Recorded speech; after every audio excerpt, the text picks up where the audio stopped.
Good morning, friends. Welcome to episode 73 of the Make Saints podcast. I'm Drew Downs, and this one is called Common. Now, a while back, Derek Guy, the Twitter's menswear guy, shared the common history of the men's suit. And reading it upended not just my expectations of fashion, but of social order. Because suits were common.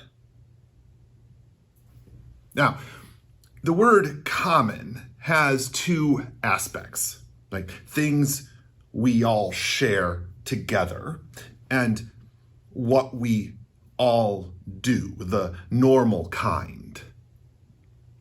So how this ends up playing out is that there's the common that is a way of saying the things we all hold in common, our rules in the world, the things that we the delicate balance of how things operate and what we're doing, right? And then there's also the common, which is the sort of normal and the sort of not something other than the elites up here, or the special, or the exuberant, stuff over here. It's the common. It's what we do. Right? It's the difference between going to, a 4-star restaurant and like going common is McDonald's, right? I mean, that's the sort of distinction that we often make.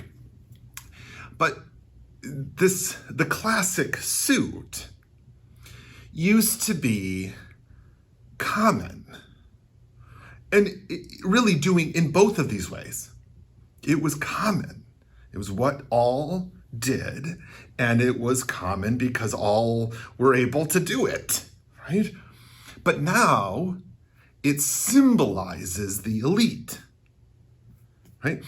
So it used to be worn by all primarily as everyday attire. Like people would, even if you worked out in the field, you would put on a suit when you went into town. Even if you did this, worked in a mine, you got changed and dressed in your suit, right? It was the blue jeans of the 50s. Is it now? Right? No.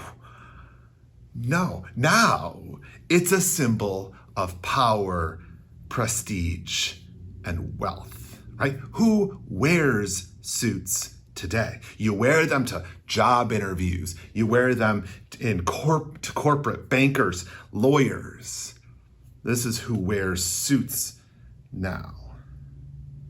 It's anything but common.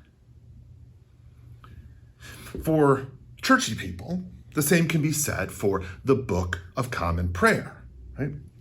This was a book that was written by Archbishop Thomas Cranmer back in the 16th century, and it was designed with both kinds of prayer, of common prayer in mind.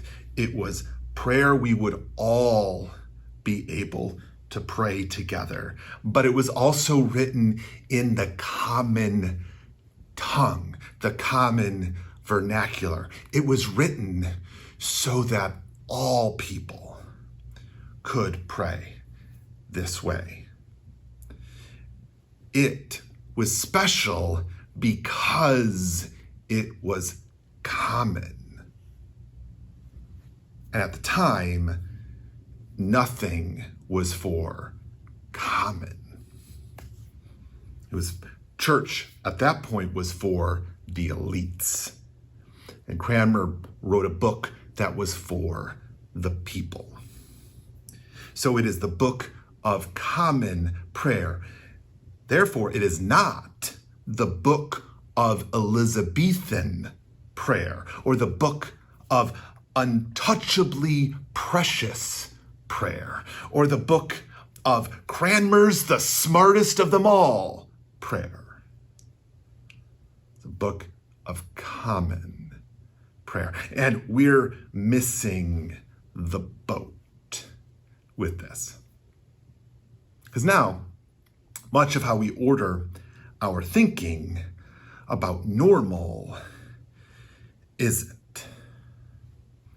Common for us has been separated.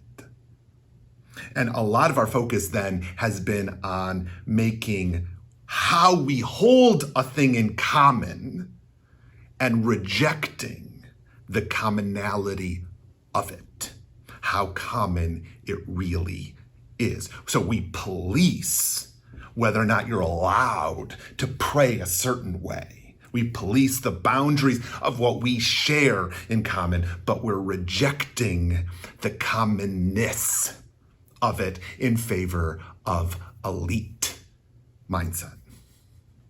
So, in other words, we like uncommon prayer and uncommon fashion, and we want to attach it all to elitism, power, and transcendence, right? We want our leaders to be powerful, brilliant, and untouchable.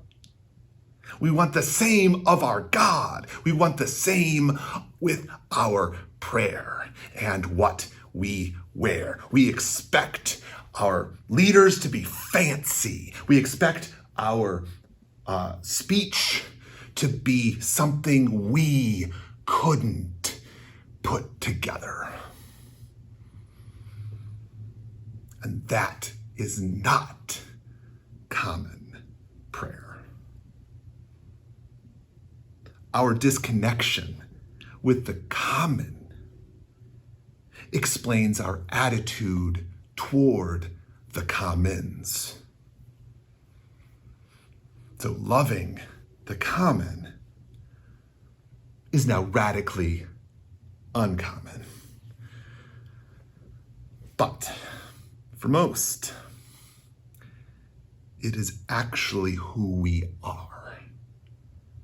The common is the common. The common is our passion.